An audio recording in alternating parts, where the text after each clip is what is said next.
Welcome back to food festival channel. నేను మీ లక్ష్మిని. అస్సలు కూరతో పనే లేని ఒక ఆరోగ్యకరమైన పోషకాలతో నిండిన చపాతీ రెసిపీతో ఈరోజు మేము ముందుకు వచ్చేసాను. కూరతో పని లేదని చెప్పని పక్కన గిన్నెలో కూర పెట్టింది ఏంటా అనుకుంటున్నారా? జస్ట్ మీకు చూపించడం కోసమే పెట్టానండి. ఈ చపాతీలు కనుక ఇలా ప్రిపేర్ చేసి లంచ్ బాక్స్లో పెట్టారంటే లంచ్ బాక్స్ డెఫినెట్గా ఖాళీ చేసుకొని తీసుకొస్తారు మీ పిల్లలు. అంత టేస్టీగా ఉంటుంది ఈ చపాతీ. ఎంత కలర్ఫుల్గా ఉంటుందో అంతే న్యూట్రియంట్స్ ఫుల్గా నిండి ఉండే ఈ చపాతీల్ని తయారు చేసుకోవడం చాలా సులువు. వీటిని తయారు చేసుకోవటానికి 2 పెద్ద మంచినీళ్ళ గ్లాసుల గోధుమ పిండిని ఒక గిన్నెలోకి వేసుకోండి. పర్పుల్ కలర్ క్యాబేజీని మీడియం సైజులో ఉన్నదాన్ని ఒకటి తీసేసుకొని శుభ్రంగా ముందర కడిగేసుకోండి.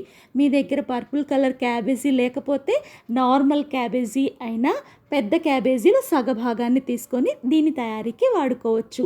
4 పచ్చిమిరపకాయలని శుభ్రంగా కడిగేసుకొని సన్నగా తరిగేసేసి 1 ఇంచ్ వరకు అల్లాన్ని తొక్కు తీసేసి శుభ్రంగా కడిగి సన్నని ముక్కలుగా తరిగేసుకోండి. క్యాబేజీని కూడా నేను సగభాగం మాత్రమే దీనికి వాడుతున్నాను. క్యాబేజీని శుభ్రంగా కడిగాం కదా, ఇప్పుడు సన్నగా తరిగేసుకోవడమే. ఇప్పుడు తరిగిన క్యాబేజీని ఒక మిక్సీ జార్లోకి వేసేసుకోండి. తర్వాత తరిగిన పచ్చిమిరపకాయలు, అల్లం ముక్కలు, అలాగే 1 స్పూన్ వరకు జీలకర్ర, 1 స్పూన్ వరకు క్రిస్టల్ సాల్ట్ వేసేసి నీళ్ళేమీ వేయకుండా దీనిని బాగా మెత్తగా రుబ్బేసుకోండి. ఇప్పుడు తీసుకున్న గోధుమ పిండిలో 1/2 స్పూనుడు వాము తీసుకొని బాగా నలిపి వేసుకోవటం వల్ల ఈ చపాతీ మంచి సువాసన భరితంగా ఉంటుంది. అలాగే 1 స్పూన్ నెయ్యి వేసేసి అంతా బాగా మిక్స్ చేసుకున్న తర్వాత మిక్సీ ఆడించుకున్న క్యాబేజీ మిశ్రమాన్ని కూడా దీంట్లో వేసేసేయండి.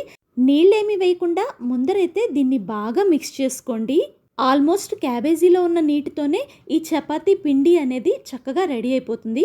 ఒకవేళ అవసరం అనిపిస్తే కొన్ని నీళ్లు వేసుకుంటూ చపాతీ పిండిని బాగా మిక్స్ చేసుకున్న తర్వాత ముద్ద మీద లాస్ట్గా 1 స్పూను నెయ్యి వేసేసుకొని అంతా కూడా బాగా కలిసే విధంగా మిక్స్ చేసేసుకొని ఈ చపాతీ పిండిని ఒక్క 10 నిమిషాల పాటు పక్కన పెట్టేసుకున్నారంటే చపాతీ పిండి నానుతుంది.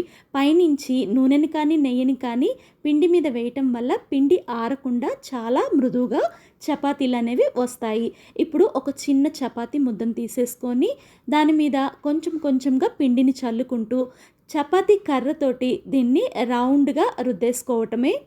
ఈ చపాతీలు ఇంకొంచెం మృదువుగా ఇంకా టేస్టీగా రావటానికి ఇవి పూర్తిగా రుద్దుకున్న తర్వాత దీని మీద చిన్న స్పూన్ తోటి నెయ్యి వేసుకొని ఆ నేతిని చపాతీ అంతా కూడా చేతితోటి స్ప్రెడ్ చేసుకున్న తర్వాత చపాతీని సగానికి మడతేసుకొని దాన్ని మరలా మడత పెట్టుకున్నారంటే ఇలా సమోసా షేప్లోకి వస్తుంది. దాన్ని ఒక్కసారి ప్రెస్ చేసుకొని కొంచెంగా పిండిని చల్లుకొని ఈ చపాతీని మరలా రుద్దేసుకోండి.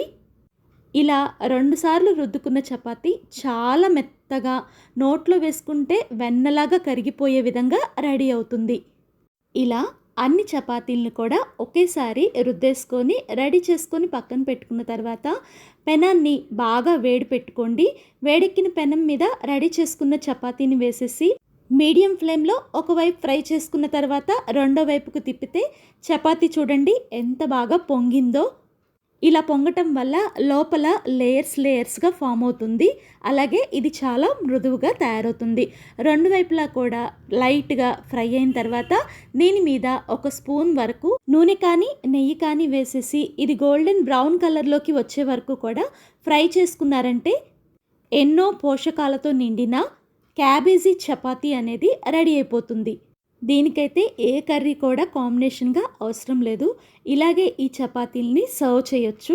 లేదా ఈ చపాతీలకి కాంబినేషన్గా పెరుగుని బీట్ చేసేసి ఒక గిన్నెలోకి వేసేసుకొని ఆ పెరుగులో కొంచెం ఉప్పు, కారం, పసుపు, అలాగే కొంచెం జీలకర్ర పొడి వేసేసి మిక్స్ చేసుకొని దాన్ని కూడా కాంబినేషన్గా వడ్డించవచ్చు. మీరు కూడా ఒక్కసారి నా స్టైల్లో ఈ క్యాబేజీ చపాతీని ట్రై చేసి మీకెలా వచ్చిందో కామెంట్ చేయండి. ఇలాంటి మరిన్ని వంటకాల కోసం మన ఫుడ్ ఫెస్టివల్ ఛానల్ని సబ్స్క్రైబ్ చేసుకొని పక్కనే ఉన్న గంట నొక్కారంటే నేను పెట్టే ప్రతి నోటిఫికేషన్ మీకు వస్తుంది. వీడియో మీకు యూస్ఫుల్ అనిపిస్తే డెఫినెట్గా లైక్ చేయండి. మీరు ఇచ్చే ఒక లైకే నాకు ఒక మంచి ఎంకరేజ్మెంట్ అవుతుంది ఇలాంటి వీడియోస్ని పోస్ట్ చేయడానికి. మీకేమైనా రెసిపీస్ కావాలంటే కామెంట్ చేయండి, డెఫినెట్గా షేర్ చేస్తాను. ఈ వీడియోని మీ ఫ్రెండ్స్కి రిలేటివ్స్కి షేర్ చేయండి. అలా షేర్ చేయటం వల్ల ఈ వీడియోకి మంచి హైప్ వచ్చి మంచి రీచ్ కూడా వస్తుంది. వీడియోని పూర్తిగా వీక్షించినందుకు మీ అందరికీ కూడా ధన్యవాదాలు. ఇంకొక ఆరోగ్యకరమైన వంటకంతో మీ ముందుంటాను. బాయ్ అండి.